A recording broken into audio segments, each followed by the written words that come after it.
Assalamualaikum teman-teman, kembali lagi bersama saya Puan Syarani. Dan kali ini saya ditemani dengan rekan saya yang luar biasa, yaitu Assalamualaikum, perkenalkan saya Erza Fontana. Oke, selamat datang di Jurus Jurnalistik Ruang Suara. Di sini kita bakal ngobrolin banyak hal tentunya dengan narasumber yang sudah kita undang. Jadi siap-siap buat dengerin obrolan seru kita ya. Oke, let's get the new rolling. Oke, jadi tema kita hari ini adalah keutamaan di bulan Ramadan. Bulan Ramadan adalah bulan yang penuh berkah dan merupakan waktu yang sangat mulia bagi umat Islam. Pada bulan ini umat Islam diwajibkan dan diharuskan untuk menahan diri dari makan, minum, dan hawa nafsu.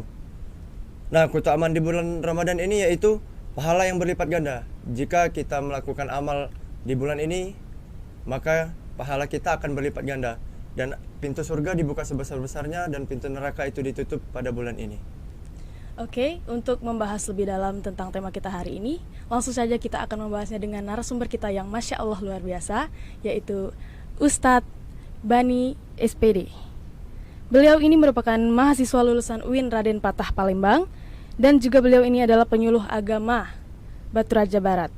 Oke, langsung saja kita sambut narasumber kita hari ini. Assalamualaikum Ustaz. Assalamualaikum Ustaz. Waalaikumsalam warahmatullahi wabarakatuh. Gimana nih kabarnya Ustaz? Alhamdulillah, sebagaimana yang kalian lihat, sehat walafiat. Alhamdulillah Ustaz. Ini mohon maaf Ustaz, saya mau tanya nih, enaknya manggil kakak atau Ustadznya biar santai? Kalau biar santai, manggil kakak. Oke, Karena kakak aja Pon. kalau memang santai. Ya. Tapi kalau di luar, bolehlah dipanggil Ustadz sekali-sekali. Iya, sekali-sekali. Kalau di dalam sini ya santai, kita ngobrol santai, jadi silakan panggil kakak. Panggil kakak aja Boleh, tuh. boleh. Jadi ini. Ya, boleh panggil kakak. Oke, jadi sesuai tema kita hari ini Ustadz, yaitu Ya. keutamaan di bulan Ramadan. Jadi kami bakal bertanya seputar bulan Ramadan nih Ustadz, Ya. dari mulai hal yang baik yang dilakukan di bulan Ramadan sampai keistimewaan bulan Ramadan. Yang Nah, pertama, Ustadz, Ya. kenapa sih Ustadz bulan Ramadan itu bulan yang paling ditunggu atau disambut oleh umat muslim? Dan gimana sih asal-usulnya munculnya bulan Ramadan ini? Ya. Bismillahirrahmanirrahim. Pertama, mengapa bulan Ramadan ini adalah bulan yang paling ditunggu oleh seluruh umat muslim di seluruh dunia? Kita ambil dulu, kita lihat, kita buka sejarahnya. Kalau kita buka di dalam kitab, nama kitabnya At-Taqriyatus Syadidah, di situ bahwa dikatakan di dalam 12 bulan Hijriyah ini penamaannya sesungguhnya disesuaikan dengan kondisi, situasi dan kondisi keadaan. Maka Ramadan ini bermakna terbakar. Maksudnya di sini adalah ketika kita sampai di bulan Ramadan pada masa Arab dahulu, itu kondisinya amat sungguh luar biasa, terik matahari panas.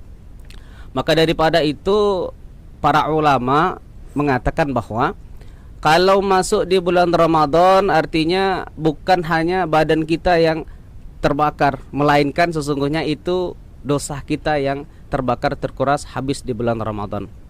Karena sesungguhnya banyak sekali amalan-amalan yang dapat melebur dosa kita, baik sebelum maupun sesudah dosa yang kita lakukan. Tapi ini dalam kutip dosa kecil. Kalau dosa besar tidak dihapus.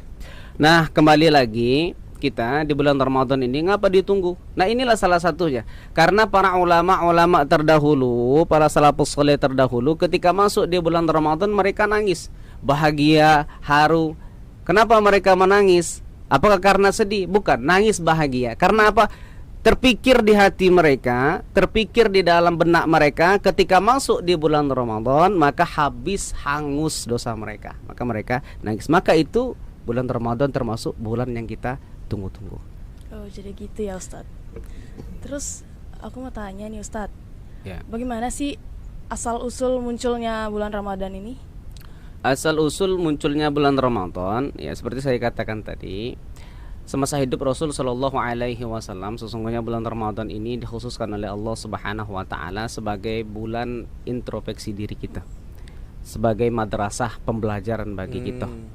Jadi Kalau biasanya kita sekolah dari SD sampai kuliah itu ditempah biar kita berakhlak yang baik. Begitupun di bulan Ramadan. Ini bulan Ramadan Allah kasih waktu untuk kita bermuhasabah diri di bulan Ramadan ini. Perintah bulan Ramadan ini ada di dalam Quran surah Al-Baqarah ayat 183. Dikatakan bahwa ya ayyuhalladzina amanu kutiba alaikumusiyam kama kutiba alal ladzina min qablikum la'allakum tattaqun. Ayat ini Allah turunkan di bulan Sya'ban. Di bulan Sya'ban Allah turunkan ayat ini. Kemudian pertanyaannya, mengapa Allah turunkan ayat ini di bulan Sya'ban? Maka jawabannya dan hikmahnya adalah agar Rasulullah bisa mengajari para sahabat bagaimana tata cara untuk berpuasa yang baik dan benar sesuai syariat Islam. Makanya ada kurun waktu lebih kurang 1 bulan sampai ke bulan Ramadan baru kita melaksanakan ibadah yang namanya ibadah puasa. Maka daripada itu Ramadan adalah bulan yang sangat kita tunggu dan bulan yang memang mulia di antara bulan-bulan lain, ya. Dikatakan oleh Nabi SAW di dalam kitab namanya Durratun Nasihin. Kata Nabi SAW, Fatlu Sya'ban ala syairis syuhur, keutamaan bulan Sya'ban terhadap bulan-bulan lainnya. Kafatli ala syairil anbiya, sebagaimana keutamaanku, kata Nabi Muhammad, terhadap nabi-nabi lainnya. Wa fatlu Ramadan ala syairis syuhur, dan keutamaan bulan Ramadan terhadap bulan-bulan lainnya, kata Nabi, kafadlillah ala ibadih, sebagaimana keutamaannya Allah terhadap hamba-hambanya. Jadi memang tidak bisa dibanding-bandingkan Allah dengan hambanya. Begitupun bulan Ramadan tidak bisa dibandingkan kemuliaannya dengan bulan-bulan lainnya. Oke, Masya Allah sekali ya keistimewaan bulan Ramadan ini ya Pon. Masya Allah. Masya Allah. Lalu kami ini pengen tahu Ustadz, apa hikmah yang didapatkan bagi tubuh kita ketika kita menjalankan puasa?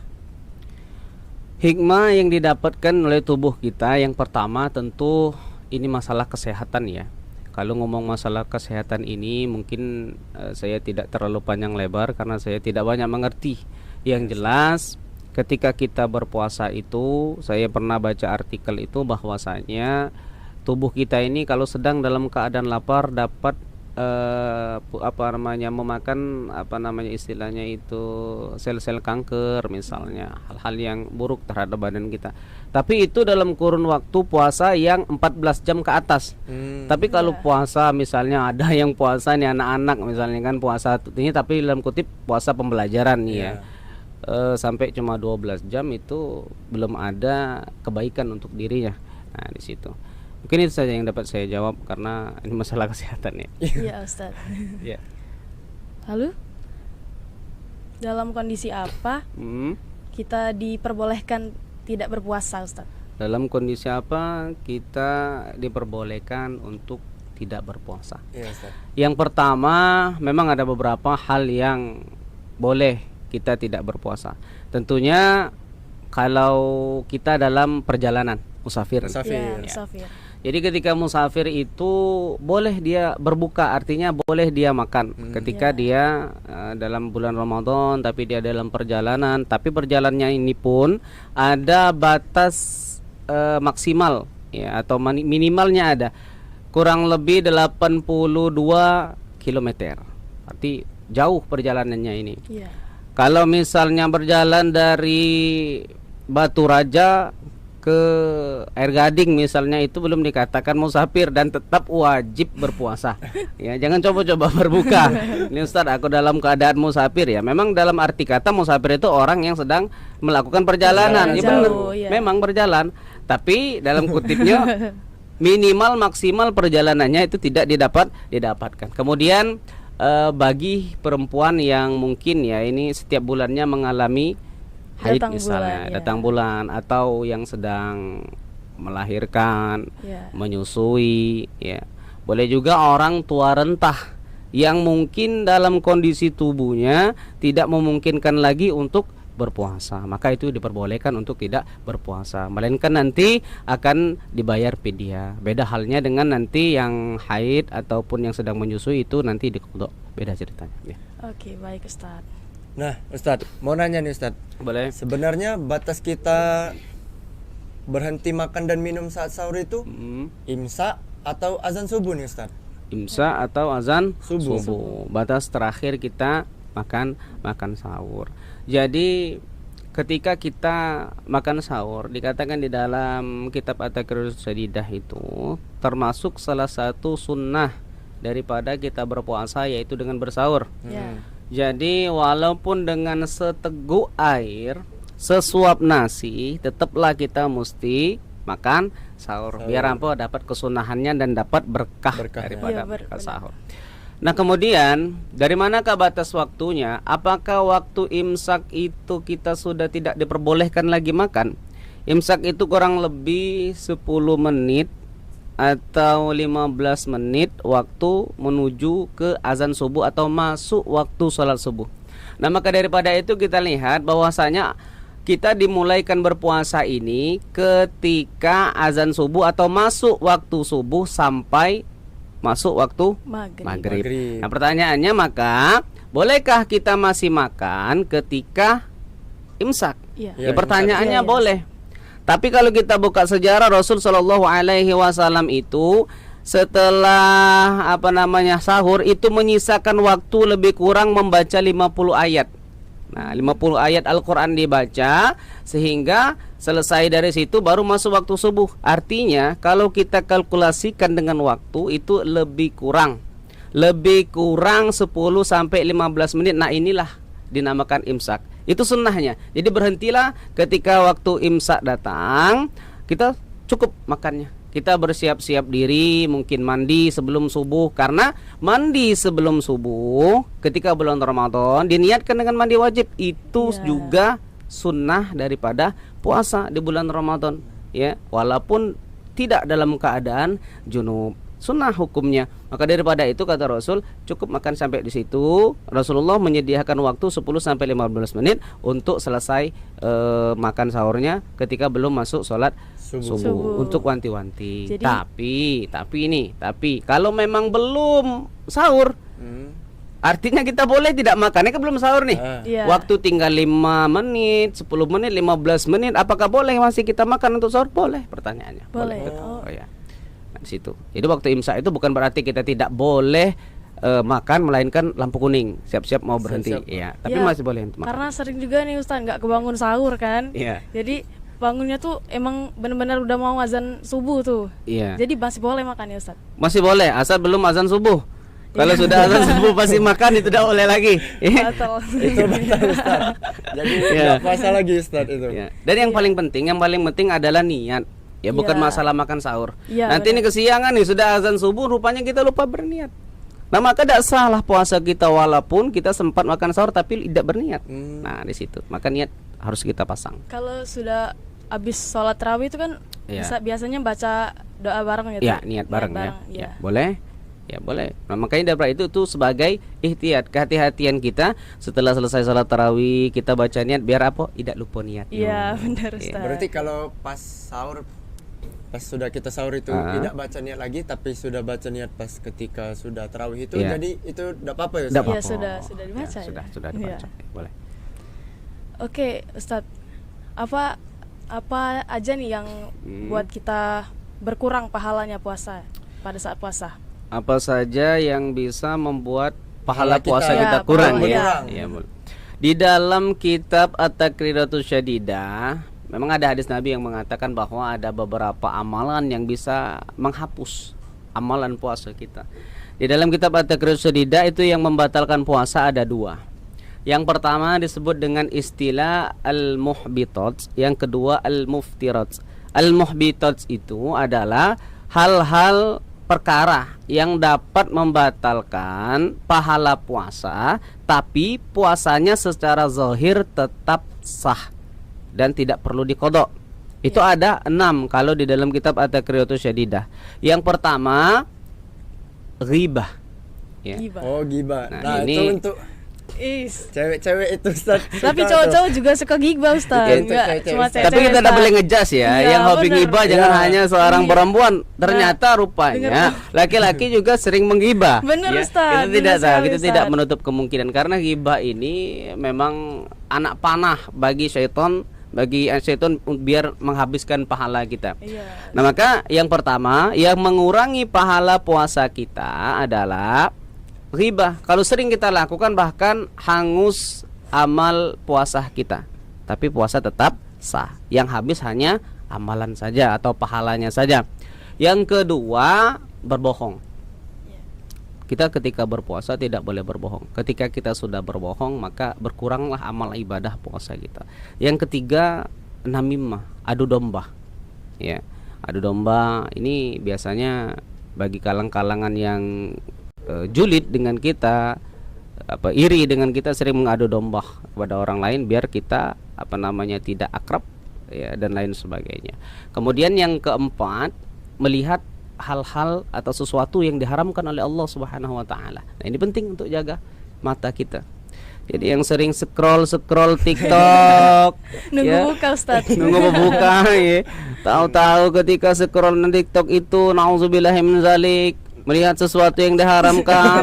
Nah, tiba-tiba nge-like itu Ustaz, nggak bisa di-scroll Iya, lagi. tidak bisa di-scroll lagi. Jadi gimana itu Ustaz? Nauzubillahi min zalik. Banyak gambar makanan Ustaz. Oh, makanan. Kalau makanan itu halal-halal saja ya. Maksudnya yang diharamkan oleh Allah Subhanahu wa taala ini adalah yang menimbulkan syahwat. Iya. Ah. Di laki-laki itu Iya. gitu. Oh, pas mau di-scroll itu, nge-like. Gimana itu Ustaz? Jadi perempuan tidak merasakan demikian. Ya. Jadi perempuan sesungguhnya tidak merasakan ketika nyekrol itu ada melihat laki-laki yang mohon maaf di bulan Ramadan yang suci ini yang tidak berbaju nih misalnya nih ya. Artinya apakah tidak menimbulkan syahwat? Nah, ketika perempuan itu melihat menimbulkan syahwat, maka berkuranglah pahala di bulan puasanya. puasa tadi. Apalagi seorang laki-laki yang muda syahwatnya ini naik. Nah, Iya. kemudian yang terakhir, yang keenam, yang keberapa tadi? Yang keenam. Iya. Yang keberapa tadi? Kelima atau keenam? Yang kelima, Kelima atau kelima? yang Kelima, kelima. kelima, Sudah Ustaz. yang kelima berarti ya. Ya, yang kelima. Yang kelima adalah sumpah palsu. Nah, sumpah palsu ini adalah salah satu amalan yang dapat menggugurkan ya, minimal mengurangi, kalau tidak memang menggugurkan pahala puasa kita. Jadi berkuranglah puasa, amalan puasa kita ketika kita bersumpah palsu. Sumpah ini dalam kutip membawa nama Allah. Misalnya wallahi billahi tallahi, bener aku tidak ngambeknya, padahal memang dia yang ngambeknya duit tadi maling ya. Itu. Jadi maka daripada itu membawa nama Allah bersumpah. Tapi kalau misalnya aku sumpah pocong, itu udah kata urusannya.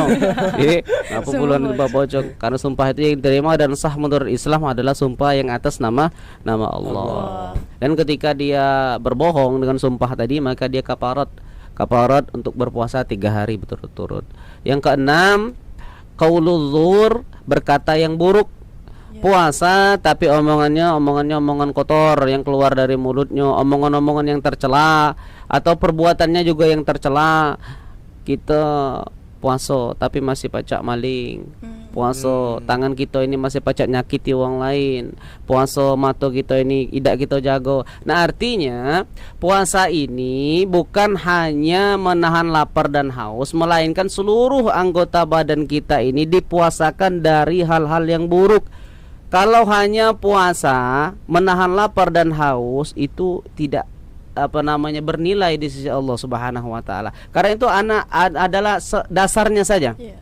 Melainkan ada esensinya sesungguhnya puasa ini, yaitu mempuasakan seluruh badan kita, kaki, tangan, ya, mata, hidung, mulut, telinga dan lain sebagainya. Termasuk kita juga mendengar umpatan orang atau celahan orang, gibahan orang. Itu termasuk juga menggugurkan pahala puasa kita. Cuma mendengar aja. Cuma mendengar.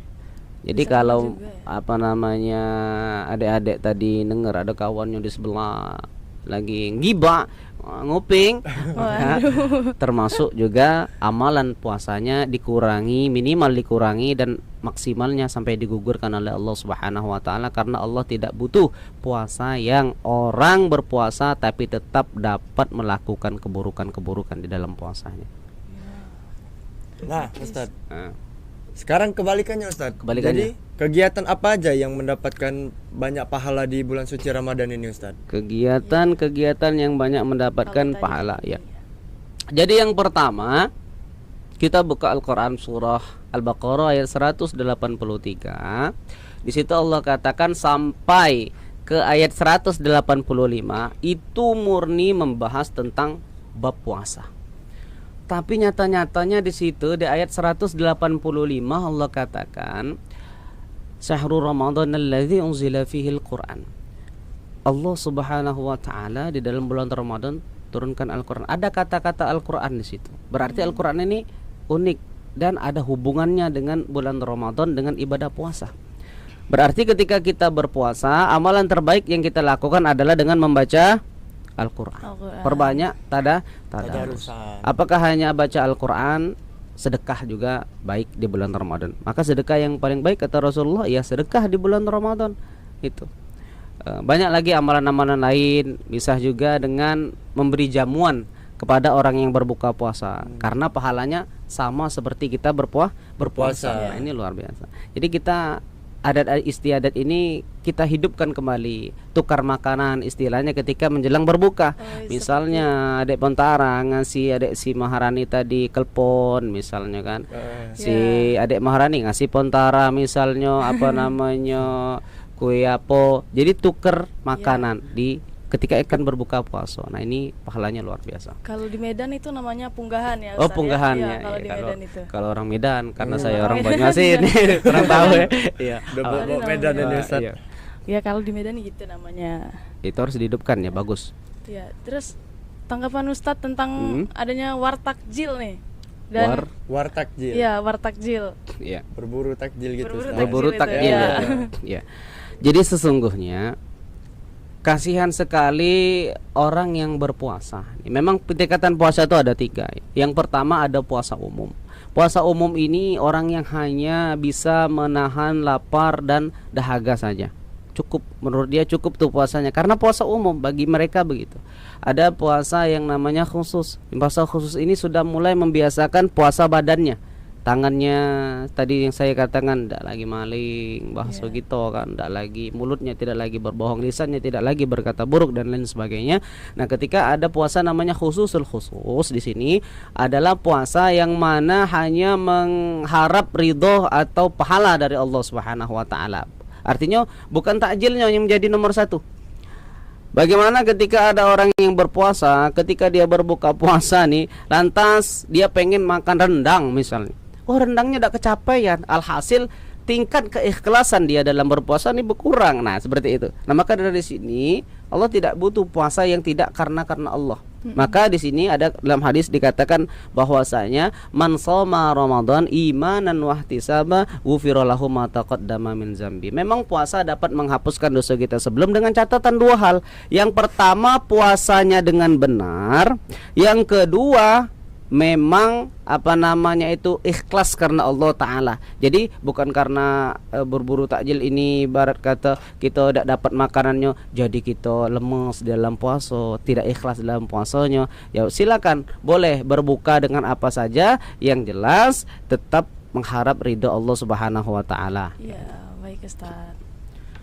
Terus makanan menu buka puasa yang favoritnya disukai Rasulullah itu apa Ustaz? Sallallahu alaihi wasallam. Pengen tahu ya kita. Jadi kalau zaman Rasul itu ya memang jelas kurma ya nomor 1 ya. Karena memang ketika kita berbuka puasa sunnahnya itu, nah ini dulu nih yang penting kita bahas nih tentang doa berbuka puasa nih ya. Biasanya kita kalau doa berbuka puasa itu kita lakukan sebelum makan atau sesudah makan nih? Kalau aku sesudah biasanya. Sesudah. Ya, mecah dulu gitu. Kalau Pontara sama sesudah ya. Nah, ini benar ya. Ini benar, tapi masih kurang. Nah, benar tapi masih kurang. Jadi di dalam itu Islam itu mengajarkan kita bahwa yang dipakai doanya apa? Allahumma lakasamtu atau zahabaz zama. Allahumma lakasamtu. Nah, Allahumma lakasamtu wa bika amantu ini sebenarnya hanya doa pengantar. Hanya doa pengantar, pembuka iftitah saja. Tapi sesungguhnya Allah minta kepada kita di waktu yang mustajab dalam doa kita adalah ketika berbuka. Itu kita lantunkan doa dengan versi kita. Kita minta apa dengan Allah ketika selesai makan, bismillahirrahmanirrahim, makan kurma tadi yang disunnahkan Rasul sallallahu alaihi wasallam. Pertama kita pilih kurma yang lembut. Ya. Nah, yang lembut dulu nih. Selesai yang lembut, ganjil. Ya, pakai 1, 3, 5, 101, 1001. Iya. Pokoknya yang ganjil itu disunahkan oleh Rasul sallallahu alaihi wasallam. Nah, kemudian berdoa. Sudah makan kurma tadi selesai, kita berdoa kepada Allah Subhanahu wa taala, minta ya Allah mal qasamtu. Selesai Allah mal qasamtu, baru kita berdoa, ya Allah minta apa kesehatan bagi kedua orang tuaku, tingkatkanlah keimanan aku dan lain sebagainya. Doa khusus untuk diri kita. Jangan hanya doa Allah mal qasamtu, itu hanya doa pembuka karena tidak ada redaksi doa di situ. Doa untuk meminta kebaikan untuk diri kita. Jadi Ustaz, malam Lailatul Qadar itu apa sih, dan apa yang membuat malam Lailatul Qadar itu istimewa? Ya. Di dalam kitab Nihayatuz Zain karya Syekh Nawawi Al-Bantani, kata beliau ada amalan-amalan yang dapat menghapuskan dosa kita sebelum dan akan datang. Di dosa sebelum dan akan datang. Ada 17 amalan di situ. Nah, termasuk di situ adalah malam Lailatul Qadar. Maka dapat jawabannya mengapa kita sibuk-sibuk bangun malam di malam-malam ganjil 17, 21, 19 misalnya 23 sampai ke 29. Kenapa? Karena ketika kita menemui malam Lailatul Qadar di sini dosa kita diampunkan oleh Allah Subhanahu wa taala, baik dosa sebelum dan akan datang. Ini luar biasa. Kenapa demikian? Karena besarnya amalan, karena besarnya pahala di malam Lailatul Qadar.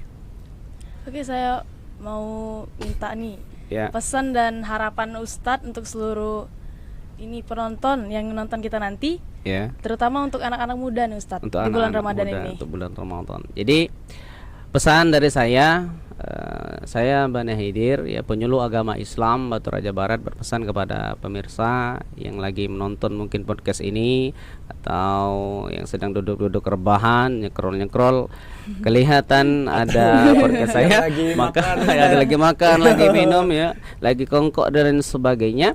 Saya berpesan untuk anak-anak milenial sekarang ini, karena pesan yang ingin saya sampaikan sebenarnya tidak terlalu banyak, tapi ini penting, ya. Yang pertama, perbaiki akhlaknya saja. Ketika akhlak kita sudah bagus, maka semua dalam ibadah kita, berpuasa maupun kehidupan sehari-hari selesai, tidak ada masalah. Kalau kita berpuasa sudah menahan lapar dan haus, tapi sudah kebiasaan bagi kita, yuk kita tidak pernah ngomong tercela. Mata kita sudah terjaga, lisan kita karena terjaga, akhlak kita bagus tadi. Nah, maka selesai, tidak perlu lagi untuk melatih diri kita. Tapi kalau bagi yang belum terlatih ini, mungkin mahasiswa di Unbara memang banyak yang sudah terlatih, tapi mungkin ada anak-anak yang di luar ini menonton, akhir mereka belum terlatih, maka dikatakan bahwa ketika kita memasuki bulan Rajab, ya, masuk bulan Rajab di situ untuk litathiril badan, untuk melatih badan kita, akhlak kita, meningkatkan jadwal sholat sunnah kita dengan Allah. Biasanya kalau kita cuma sholat wajib, maka ketika masuk bulan Rajab kita sholat sunnahnya dikuatkan, melatih badan. Masuk ke dalam bulan Sya'ban itu namanya litathir ruh, untuk memperbaiki ruh kita. Artinya apa? Kita mulai istiqomah dengan amalan-amalan yang kita lakukan di bulan Sya'ban itu. Masuk ke bulan Ramadan litathiril ruh, maaf di bulan Sya'ban tadi litathiril qalbi, kemudian masuk di bulan Ramadan itu litathiril ruh, untuk membersihkan ruh kita. Nah, maka daripada itu masuk bulan Ramadan, aku sudah terbiasa sholat di bulan Sya'ban, dan sudah istiqomah sholat di bulan Rajab, sholat sunnah, amalan-amalan lain di bulan Rajab. Ketika masuk di bulan Sya'ban, aku sudah istiqomah, dan ketika masuk bulan Ramadan, amalan ini sudah biasa kita lakukan. Alhasil tidak ada lagi yang namanya puasa kita itu pahalanya digugurkan oleh Allah Subhanahu wa taala, insyaallah. Allah alam. Masya Allah banget ya. Iya. Oke Ustadz, terima kasih karena udah meluangkan waktunya nih di sini sama kita. Mohon maaf udah kalau ganggu waktunya nih. Ustadz, abis ini ada acara lagi kan? Ada acara lagi. Oke. Gimana nih? Udah dengerin jurus kan? Seru nggak nih? Seru dong, apalagi ditemenin kita berdua, ya nggak Pan? Iya, bener dong. Ingat ya, dunia jurnalistik itu nggak selalu serius, karena kita juga butuh ketawa ya Ustadz. Iya, benar. Oke, sampai ketemu lagi. Sampai jumpa di Jurus Jurnalistik Ruang Suara. Tempat di mana berita menjadi bercerita. Oke, Ustadz, kita jargon dulu ya. Oh iya, Nanti boleh. kalau kita bilang himakom, Itu jawabnya santai bawa. santai bewa. oke, tangannya gini ya Ustadz. Tangannya gini Ustaz. Oke, Pon. Eh, Himakom Santai Bawa. Oke, terima kasih Terima Ustadz. kasih, Sama-sama. Ustaz.